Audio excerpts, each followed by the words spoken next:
حي على الفلاح. Bismillahirrahmanirrahim. Assalamualaikum warahmatullahi wabarakatuh.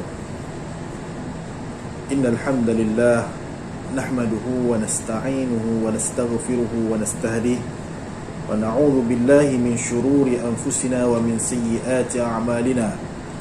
Man yahdihillahu fala mudilla lahu wa man yudlil fala hadiya lahu. Asyhadu an la ilaha illallah wa asyhadu anna Muhammadan abduhu wa rasuluh. Allahumma salli ala sayyidina Muhammad wa ala alihi wa sahbihi wa man tabi'ahum bi ihsanin ila yaumiddin. Qala Allah ta'ala fil Qur'anil 'azim, a'udzu billahi minasy syaithanir rajim. Yarfa'illahu alladhina amanu minkum walladhina utul 'ilma darajat. Qala rabbi shrah li sadri wa yassir li amri wahlul 'uqdatam min lisani yafqahu qawli. Allahumma la sahla illa ma ja'altahu sahla wa anta taj'alul huzna idza syi'ta sahla. Rabbi yassir wa la tu'assir, amma ba'd. Alhamdulillah, syukur kepada Allah Subhanahu wa taala kerana dengan keizinannya, dengan rahmatnya, kita bertemu lagi di dalam program Laman Ilmu Kuliah Maghrib Masjid Sultan Idris Shah kedua, Masjid Negeri Perak. Jadi bersama saya lagi di dalam perbincangan kita kuliah maghrib kita ini di dalam topik tafsir Al-Quran. InsyaAllah sebelum ini perbincangan kita telah kita bacakan ayat-ayat yang mana ayat-ayat menjadi ayat-ayat kebiasaan kita baca sepanjang kehidupan kita. Kita dah biasa baca, malah kita dah hafal, tetapi dalam masa yang sama kita lupa. Kadang-kadang kita dah hafal lama tapi kita tak tahu apakah maksud, apakah yang ada di sebalik ayat yang telah kita bacakan dan kita hafal itu. Jadi insya-Allah hari ini kita akan meneruskan lagi perbincangan kita. Insya-Allah saya akan ambil satu surah yang pendek yang mana kebiasaan kita hafal dan tahu membacanya, dan kita akan kupas sedikit apakah maksud, apakah perkara yang terselindung di sebalik ayat yang kita bacakan di dalam solat ataupun di luar solat ini, ya. Insya-Allah tuan-tuan, puan-puan, para penonton yang dirahmati Allah sekalian, hari ini kita akan berbicara, kita akan menyentuh surah Al-Ma'un. Surah Al-Ma'un. Surah Al-Ma'un ni surah-surah pendek je lah, ya. Kadang-kadang kita duk baca waktu dalam solat, ya, tapi kita baca je sehari-hari. Kita lupa kadang-kadang apakah maksud. Kita tak pernah tahu pun apakah maksud di sebalik surah yang kita bacakan ini. Jadi sama-sama hari ini insya-Allah kita mengupas, kita sama-sama mengambil ibrah, mengambil pengajaran daripada ayat suci Al-Quran ini, daripada surah Al-Ma'un. Baik. Jadi secara ringkasnya terlebih dahulu, mukadimahnya terlebih dahulu, suka saya menyebutkan beberapa perkara tentang surah Al-Ma'un ini, yang mana surah Al-Ma'un ini dikatakan surah Makkiyah. Cuma spesialnya ada yang mengatakan surah ini adalah surah Madaniyah juga. Cuma yang lebih tepat adalah surah Al-Makkiyah. Apakah itu Makkiyah, apakah itu Madaniyah? Siapa-siapa yang dah belajar ulumul Quran, mereka tahulah yang mana surah Makkiyah ini apa, surah Madaniyah ini apa. Ramai orang kalau kata secara akal fikiran yang waras ini, kalau disebut Makkiyah, Madaniyah, walaupun dia tidak pernah belajar secara khusus ulumul Quran, mungkin mereka memaham, oh Makkiyah ni surah-surah yang turun di Mekah, ataupun surah Madaniyah ini surah-surah yang turun di Madinah. Dia bukan tepat, tak hampir tepat, cuma ada sikit-sikit yang lebih tepat dia bukan berkaitan dengan tempat tapi berkaitan dengan masa. Yang mana surah Makkiyah ini turun sebelum peristiwa penghijrahan Rasulullah sallallahu alaihi wasallam ke Madinah. Manakala surah Madaniyah ini adalah surah yang berlaku, yang turun selepas peristiwa penghijrahan Rasulullah sallallahu alaihi wasallam ke Madinah. Jadi inilah perbezaan di antara surah Makkiyah dan surah Madaniyah, ya. Baik. Nama surah ini adalah surah Al-Ma'un. Kenapa dinamakan surah Al-Ma'un? Banyak terdapat di dalam surah-surah yang terkandung di dalam Al-Quran dinamakan sempena dengan ayat-ayat ataupun kalimah yang terdapat di dalam ayat-ayat Al-Quran ataupun surah tersebut. Contoh saya bagi, kita katakan surah Al-Ghashiyah, hal ataka hadithul Ghashiyah. Jadi bersempena dengan ayat ada disebutkan Al-Ghashiyah, maka dinamakan surah itu Al-Ghashiyah. Ataupun surah Al-A'la, itu surah Sabbih, iaitu Sabbih isma rabbikal a'la, Sabbih isma rabbikal a'la. Jadi perkataan Al-A'la itu dijadikan tajuk, dijadikan nama surah tersebut. Begitu juga dengan surah Al-Ma'un. Walaupun Al-Ma'un, kataan Al-Ma'un ini tidak terdapat di awal ayat ataupun di awal surah. Kalau kita akan jumpa kataan Al-Ma'un ini di hujung surah ini, iaitu ayat yang ke-7, yang mana wa yamna'unal ma'un, mengambil daripada ayat yang terakhir itu dijadikan sebagai tajuk surah, nama surah ini. Baik. Jadi secara ringkas, apakah maksud Al-Ma'un juga dijelaskan. Al-Ma'un ini adalah satu nama yang diberikan kepada barang-barang yang mudah dipinjam ataupun sering dipinjam untuk orang-orang jiran-jiran yang terdekat. Itu maksud Al-Ma'un ni. Contohnya periuk, ataupun timba, baldi, mana benda-benda yang boleh dipinjam, yang berada di rumah kita, maknanya boleh dipinjam oleh jiran-jiran terdekat. Ini maksud Al-Ma'un.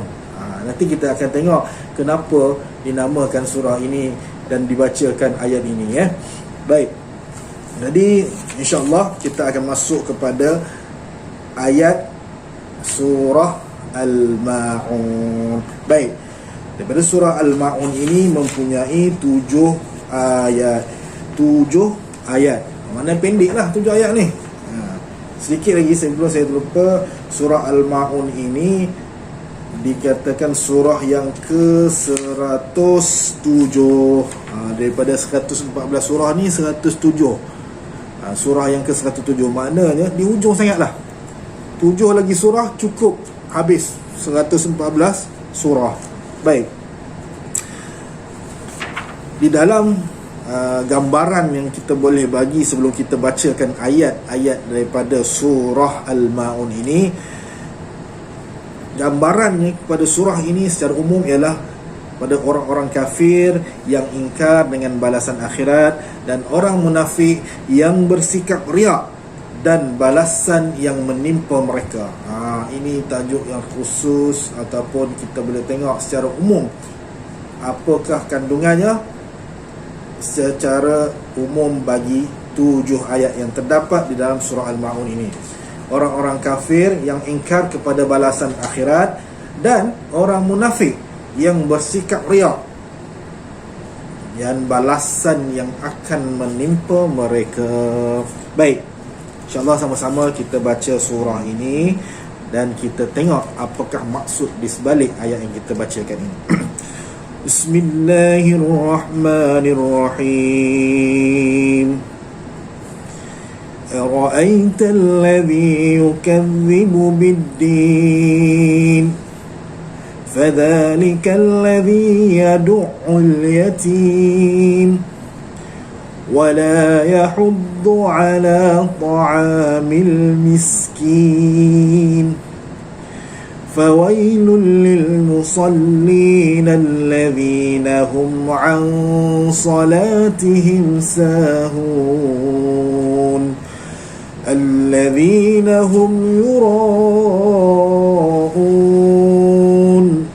ويمنعون الماعون. Sadaqallahul azim. Baik, tuan-tuan, puan-puan, para pendengar, para penonton yang dirahmati Allah sekalian, kita tengok kepada terjemahan surah Al-Ma'un ini. Baik, yang pertama, apakah maksud ara'aital ladzi yukadzibu biddin? Iaitu, tahukah engkau orang yang mendustakan agama? Allah tanya kepada Rasulullah sallallahu alaihi wasallam ayat ini. Ayat ini ditanya kepada Rasulullah, siapakah orang yang mendustakan agama? Jadi bila Allah tanya di dalam Al-Quran, tuan-tuan dan puan-puan, para pendengar yang dirahmati Allah sekalian, sebenarnya pertanyaan ini bukan bermakna Allah tidak tahu, Allah tidak pandai, Allah tidak mengetahui apakah yang berlaku. Jadi persoalan ini, soalan yang dilontarkan ini adalah untuk attraction, untuk mengambil perhatian. Tahukah engkau orang yang mendustakan agama? Allah nak bubuh di dalam Al-Quran, iaitu satu kitab yang mempunyai pelbagai-bagai kaedah dalam penyampaian. Jadi salah satu penyampaiannya memulakan suatu ayat itu dengan persoalan. Jadi seperti mana saya cakap tadi, persoalan-persoalan ini bukanlah bermaksud Allah tidak tahu. Contohnya macam kita masuk kelas, bila kita tanya ustaz, tanya kan, okey, hari ni siapa tahu maksud ni? Siapa tahu terjemahan ayat ini? Contoh, bukanlah bermaksud pengajar tersebut, ustaz tersebut, guru tersebut tidak mengetahui, tapi dia nak mengambil perhatian. Begitu juga dengan Allah Subhanahu Wa Taala di dalam kalamnya, mengambil perhatian dengan persoalan-persoalan sebegini. Baik. Jadi bertanya, tahukah engkau orang yang mendustakan agama? Siapa? Kamu tahu tak siapa orang yang mendustakan agama? Baik. Jadi ayat yang pertama ini sebenarnya ada asbabun nuzul dia. Kenapa diturunkan ayat ini? Baik, kita masuk kepada ayat kedua dahulu, kemudian saya akan terangkan asbabun nuzul ayat ini.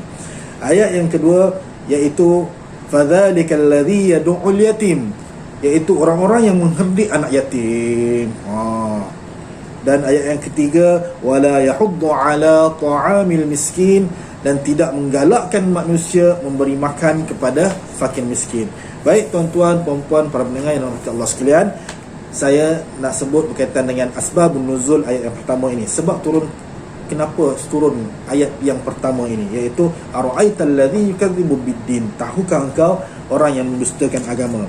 Bahawa ada yang berpendapat bahawa ia diturunkan kepada Abu Jahal, yang mana beliau adalah penyelia kepada anak yatim. Dia ada anak yatim di bawahnya. Kemudian pada suatu hari keadaan tidak berbaju, anak yatim itu datang meminta sedikit harta, yang mana kepunyaan diri sendiri. Bukan orang lain. Harta tu ada kemuliaan diri sendiri. Maknanya Abu Jahal ni dia penyelia, dia pemegang amanah saja. Tetapi Abu Jahal menolak ke tepi anak yatim tersebut. Jadi turunlah ayat ini, nak tahu siapa yang mendustakan agama. Ini orang yang tidak memberikan makan kepada anak yatim, yang mengherdik anak-anak yatim. Kemudian datanglah, ada yang mengatakan pula ia diturunkan kepada Abu Sufyan, iaitu Abu Sufyan menyembelih unta setiap minggu, mana ni rutin harian dia membela unta. Kemudian datanglah anak yatim meminta sebahagian daripadanya. Kemudian beliau lantas mengetuk anak yatim tersebut dengan tongkatnya. Lalu Allah pun menurunkan surah ini. Jadi di sini ada dua pendapat kenapa asbab nuzul, sebab turunnya ayat ini. Makanya nak bagi tahu, bila berlakunya peristiwa yang kita ceritakan tadi itu, maka turunlah ayat ini nak bagi tahu, kata orang ni adalah orang yang mendustakan agama, iaitu golongan kafir, golongan kufur yang mendustakan agama. Kerana apa? Kerana yang pertama, mengherdik anak-anak yatim. Yang kedua pula, tidak menggalakkan manusia memberi makan kepada fakir miskin. Tidak menggalakkan manusia. Bukan sekadar tak bagi makan, bukan kata diri sendiri tu tak bagi makan, diri sendiri tak memberikan bantuan. Malah dikatakan juga golongan kafir, golongan yang mendustakan agama adalah orang yang tidak menggalakkan orang memberi bantuan. Maknanya tidak mengajak orang lain untuk melakukan kebaikan. Jadi mudah-mudahan kita tidak tergolong dalam golongan ini. Baik, ayat yang seterusnya, fawailul lil musallin, maka celakalah orang-orang yang sembahyang. Ayat yang keempat. Dah sembahyang kena celaka pula dalam Al-Quran. Tapi kalau kita tidak membaca ayat yang seterusnya sehingga lengkap, maka ayat ini akan jadi tergantung. Baik, siapa yang dikatakan celaka bagi orang-orang yang sembahyang ni? Orang-orang yang sembahyang yang macam mana? Alladzina hum an salatihim sahun, iaitu yang lalai daripada sembahyang mereka. Kemudian yang disebutkan juga di dalam ayat yang ke-6 dan yang ke-7, yang riak dan mereka yang enggan memberi pertolongan. Jadi ayat yang keempat ini juga terdapatnya asbab nuzul. Kenapa turunnya ayat ini yang bermaksud maka celakalah orang-orang yang sembahyang. Okey, kita tengok sedikit kepada kenapa ayat keempat ini diturunkan. Iaitu maka celakalah orang-orang yang sembahyang. Surah Al-Maun ayat keempat, yang mana Ibnu Abbas mengatakan ayat tersebut, beliau berkata diturunkan kepada orang-orang munafik. Makna ayat ini, ayat keempat ini, iaitu maka celakalah orang-orang yang sembahyang, diturunkan kepada orang-orang munafik. Mereka mempamerkan ibadat sembahyang mereka kepada orang Islam bila mereka bersama dengan orang Islam. Tapi apabila tidak bersama dengan orang Islam, mereka meninggalkan ibadat tersebut. Maka itulah sifat orang munafik, yang mana dia sembahyang, dia lalai. Maksud lalai di sini, dia sembahyang bila ada orang depan dia. Bila dia tak ada orang depan dia, dia duduk berseorangan, dia tak ada orang di keliling dia, tak ada orang Islam di keliling dia, maka dia tidak sembahyang. Ini adalah sifat orang yang lalai dalam sembahyang ataupun ciri-ciri orang munafik. Kemudian ditambah lagi ayat yang ke-6, yang riak selain daripada lalai di sembahyang tadi, kita katakan golongan munafik tadi adalah orang yang riak. Sembahyang juga, tetapi dalam masa yang sama sembahyangnya itu ada perasaan riak. Riak ni tak boleh nak kawal dengan kita rasa diri kita ni betul, kita rasa kita boleh kawal dengan mudah. Sebenarnya riak ini walaupun tak dapat dizahirkan melalui apa-apa saja di atas muka bumi ini, dia sangat sukar untuk dikawal. Kadang-kadang kita rasa kita betul dah, baik sangat dah, kita rasa khusyuk sangat dah kita sembahyang pada kali ini, tapi sebenarnya terdapat riak. Tuan-tuan, puan-puan, para pendengar, para penonton yang rahmat Allah sekalian, bahayanya riak ini ialah apabila kita melakukan ibadah, sekiranya terdapat riak di dalam ibadah kita, maka sia-sialah, tidak berpahalalah ibadah kita tersebut. Jadi kalau kata ada sedikit sahaja perasaan riak dalam ibadah kita, maka rugilah kita yang bersusah payah melakukan ibadah tetapi tidak dikira di sisi Allah Subhanahu Wa Taala. Riak ni macam-macam, tuan-tuan, macam-macam boleh berlaku. Kadang-kadang dari segi kita rasa bukan sekadar ibadah, tapi kehidupan kita segalanya kita boleh menjadikan kita riak. Tapi dalam ayat ini dikhususkan kepada orang yang sembahyang. Maka marilah kita sama-sama menjadikan sembahyang kita rutin harian kita. Bukan sahaja kita sembahyang bila kita bersama dengan orang yang sembahyang. Bila tak ada orang yang sembahyang bersama kita, kita pun tak sembahyang juga. Tambah pula di musim-musim COVID-19 sekarang ni, tempoh PKP, PKPB, PKPD, ada yang tak dibenarkan masjid dibuka. Maka seronoklah orang-orang yang tidak dapat pergi ke masjid.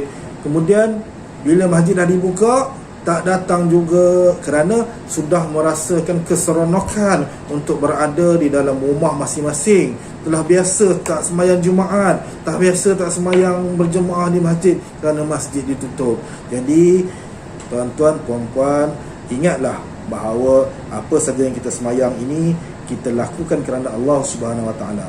Bila kita niat kita kerana Allah Subhanahu Wa Taala, maka tidak akan ada perasaan riak dalam diri kita, ya. Jadi ini yang bahaya, kita takut ada riak dalam ibadah kita. Dan yang terakhir, ayat yang kita akhir ni, wa yamna'unal ma'un, dan mereka enggan memberi pertolongan. Jadi ayat yang pertama sampai ayat yang ketiga tu membincangkan orang-orang kafir yang mana tidak menjaga, tidak memberi makan, tidak menggalakkan orang lain untuk memberi bantuan kepada anak yatim. Ayat yang keempat sehingga ayat yang ketujuh membincangkan pula ciri-ciri orang-orang yang munafik, yang mana mereka ni semayang tapi celaka, rugi sahaja. Kerana apa? Kerana mereka semayang itu mereka lalai. Maksud lalai di sini ialah mereka semayang apabila ada orang dan tak semayang bila tak ada orang. Kemudian mereka riak dalam ibadah mereka. Orang yang riak dalam ibadah mereka pun dikira sebagai orang munafik, dan mereka enggan memberi pertolongan. Pertolongan yang di sini dimaksudkan ialah al-ma'un, yang mana pertolongan kepada perkara-perkara yang biasa dipinjam orang. Pada zaman dahulu, pinjam baldi, pinjam periuk, pinjam beras, pinjam makanan asasi sekejap. Ini semua adalah al-ma'un, yang mana biasa dipinjam oleh jiran-jiran yang boleh dipinjam. Itu perkara yang dinamakan, semua itu dinamakan sebagai al-ma'un. Wa yamna'un al-ma'un, iaitu mereka yang tidak mahu meminjamkan perkara-perkara yang sering dipinjam orang. Zaman dulu ni pinjam-pinjam oleh jiran-jiran ni biasalah, perkara-perkara macam beras pinjam sikit, pinjam apa, satu cawan kan, pinjam mangkuk kejap, aku nak ada apa, sahabat-sahabat datang, tetamu datang nak pinjam mangkuk kejap, pinjam periuk kejap. Ini dinamakan al-ma'un. Maknanya kalau kita ni dengan jiran tetangga kita tak mahu bagi pinjam perkara-perkara yang mereka memerlukan, makanya kita juga dianggap sebagai orang yang rugi, sebagai orang munafik. Baik, suka sebelum saya tamatkan perbincangan kita, perkongsian kita pada hari ini, suka saya menyebut di dalam ayat ini perkataan riak. Perkataan riak, kita ambil sikit kesimpulan berkaitan dengan riak. Yang mana riak ini, kalau kita tengok sifat riak ni, dia boleh terbagi kepada beberapa perkara, iaitu ada 4 yang kita boleh saya boleh sebutkan di sini. Yang mana riak ni dia melakukan ibadah untuk tujuan duniawi, okey, supaya apa? Supaya mereka dikagumi, orang. Baik, jenis-jenis yang pertama adalah riak berhias diri dengan niat supaya disanjung atau dipuji. Makna dia pakai baju, dia berhias hari ni, dia pakai baju apa-apa saja, pakai kasut dan seumpamanya, dia terasa untuk dipuji. Maknanya dia buat itu untuk dipuji orang, untuk disanjung orang. Orang kata, "Oh, nampak hari ni kamu pakai baju merah cantiknya, rasa hari ni pakai kasut baru." Ini yang pertama, riak yang pertama. Yang kedua boleh dikatakan memakai baju yang singkat atau lusuh untuk menunjukkan zuhud kepada dunia. Ada pula riak, ini pun dikira riak, memakai baju yang singkat atau baju yang koyak-koyak yang tak cukup kain atau lusuh untuk menunjukkan zuhud kepada dunia. Orang tanya, "Apa baju kamu teruk koyak saja sini?" "Nah, aku ni zuhud dah pada dunia." Ini boleh juga dikatakan riak, boleh didatangkan riak juga bagi jenis yang kedua. Yang mana jenis yang ketiga pula, riak ini boleh datang dengan perkataan, umpamanya menuturkan perkataan-perkataan yang menyelar, memuja, berlagak, mempamerkan nasihat atau sedih kerana kononnya tidak sempat melakukan kebaikan. Contoh yang ketiga ni melalui perkataan, yang mana dia sering mengungkapkan kata-kata, "Ya Allah, ya Tuhanku," kan. Kalau kata kita cakap lah, kalau kita diberikan rezeki yang banyak, aku akan membantu orang miskin, dan kita bercakap itu pula, bercakap di hadapan orang. Benda ni kita tak ada lagi. Kita bukan orang kaya, tapi kita hanya cakap saja, "Andai kata aku ni kaya, aku akan buat perkara yang baik." Itu pun boleh mendatangkan riak. Jadi berhati-hatilah tuan-tuan, puan-puan, para pendengar, para penonton yang dirahmati Allah sekalian. Kita belum buat lagi hanya dengan perkataan saja. Kita kata macam tu pun, kalau ada perkataan riak, orang kata, "Ish, nampak dia ni, baiknya, bagusnya dia ni," baru kita cakap tu pun kita dah rasa riak, maka sia-sialah belum lagi buat, telah mendapat saham yang tak baik. Dan yang keempat, boleh dikatakan, boleh datangkan riak kepadanya, ialah mempamerkan ibadah seperti sembahyang, bersedekah, supaya dikagumi oleh orang lain. Ini melalui perbuatan. Yang mana yang keempat ni, riak melalui perbuatan, kita hadirkan melalui sembahyang kita. Nampak ni rajin sembahyang, bagus jadi ni, boleh buat menantu. Sebelum ni tak pernah sembahyang, tapi disebabkan rasanya dia ada maksud dan niat yang tertentu, nak mempamerkan kepada bakal mak mentua ke bakalan dan sebagainya, maka dia pun buat untuk menghadirkan kekaguman mereka terhadap perbuatan ibadah tersebut. Sedangkan perbuatan ibadah tersebut tidak dikira oleh Allah Subhanahu Wa Taala sebagai satu ibadah sekalipun. Begitu juga dengan bersedekah. Yang ini sering orang ungkapkan, sering orang bercakap, mana kalau bersedekah, kita bagilah sedekah besar-besar. Nak bersedekah tu mesti nak bersedekah besar, nak tunjuk ke orang, ini sedekah daripada sini, derma daripada kita, derma, tunjuk pula berapa banyak. Kadang-kadang tu tak banyak pun, RM5 pun kita nak pakai pula besar-besar. Kerana apa? Kerana kita nak menghadirkan orang kagum dengan kita, menghadirkan kegaguman orang terhadap kita kerana kita membuat kebaikan. Sedangkan di sisi Allah Subhanahu Wa Taala, perkara tersebut tidak ada apa-apa satu manfaat dan pahala pun di sisi Allah. Maka rugi sahajalah. Duit pun kita keluar dan kita pun merugi juga di akhirat. Biar kita rugi di dunia, tetapi untung di akhirat. Kita keluarkan, kita infakkan duit kita, kita rezeki, keluarkan nafkah kita supaya kita dapat kesenangan akhirat. Ini kita keluarkan keduniaan kita, keluarkan duit kita, tetapi di akhirat tidak ada apa-apa ganjaran di sisi Allah. Maka itulah orang-orang yang sangat rugi. Itu juga adalah golongan orang munafik. Jadi dalam surah Al-Ma'un ini terdapat dua golongan, golongan kafir dan juga golongan yang munafik. Pastikan kita tidak tergolong di dalam orang-orang, ciri-ciri orang-orang yang kafir dan juga orang munafik.